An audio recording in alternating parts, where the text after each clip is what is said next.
ఉత్తరాంధ్రలో వలసవాదంపై పోరాటానికి బీఎస్పీ సిద్ధంగా ఉందని ఆ పార్టీ రాష్ట్ర సమన్వయకర్త మాజీ డీజీపీ జె పూర్ణచంద్రరావు స్పష్టం చేశారు. నగరంలోని పౌర గ్రంథాలయంలో నిర్వహించిన బహుజన సమాజ్ పార్టీ ఉత్తరాంధ్ర సమీక్షా సమావేశంలో ఆయన ముఖ్య అతిథిగా పాల్గొన్నారు. ఈ సందర్భంగా ఆయన మీడియాతో మాట్లాడుతూ గతంలో విశాఖ ఎంపీలు గెలిచిన పురంధేశ్వరి, నేదురుమల్లి జనార్దన్ రెడ్డి, సుబ్బిరామిరెడ్డి వంటి నేతలు స్థానికులు కాదని, వలసవాదులే విశాఖను పాలిస్తున్నారని ఆవేదన వెలిబుచ్చారు. టీడీపీ, వైసీపీ పార్టీలు వలస నేతలకే టికెట్లు ఇచ్చాయని, వైసీపీలో విజయసాయిరెడ్డి, సుబ్బారెడ్డి, టీడీపీలో ఎంవీవీఎస్ మూర్తి వంటి ఇతర నాయకులకే టికెట్లు ఇచ్చారని విమర్శించారు. స్థానికంగా ఉన్న బడా నాయకులు ఇతర ప్రాంతాల నాయకులకు ఓడిగం చేస్తున్నారని మండిపడ్డారు.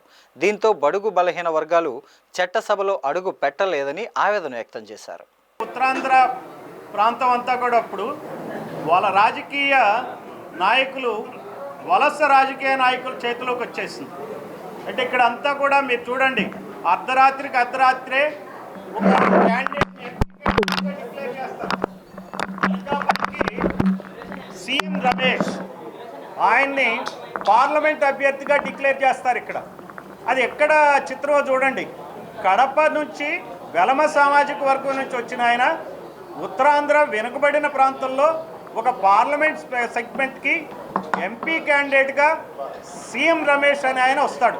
బహుజన్ సమాజ్ పార్టీ తరపున మేము చేసేది ఏంటంటే ఈ వలస రాజకీయ నాయకుల యొక్క వాళ్ళ ఇక్కడ లేకుండా చేసే విధంగా ప్రయత్నిస్తాం.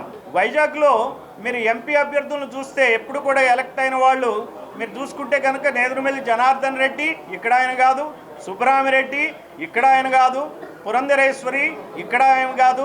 ఇట్లా ఎవరిని చూసినా సరే ఇక్కడి ప్రాంతం వాళ్ళు ఎప్పుడు కూడా ఎంపీ అభ్యర్థులుగా ఉండరు. అటు టీడీపీ కానీ ఇటు వైసీపీ కానీ రెండు పార్టీలు కూడా లోకల్ నాయకుల్ని ఏమాత్రం కూడా వాళ్ళని ప్రోత్సహించకుండా బయట నుంచి నాయకుల్ని దిగుమతి తీసుకొచ్చి చేశారు. మీరు గత 5 సంవత్సరాల కాలంలో వైసీపీ పాలనలో కూడా చూడండి, విజయసాయిరెడ్డి ఉత్తరాంధ్ర సీఎంగా వ్యవహరించాడు. ఆయనతో పాటు ఇంకొక ఆయన సుబ్బారెడ్డి కూడా అంతే. ఇట్లా చూసుకుంటూ పోతే ఇక్కడ ఉన్నటువంటి పెద్ద నాయకులు రాష్ట్ర స్థాయిలో నాయకులకు అడుగులకు మడుగులెత్తి ఈ ఉత్తరాంధ్ర యొక్క భవిష్యత్తు మొత్తాన్ని తాకట్టు పెట్టారు.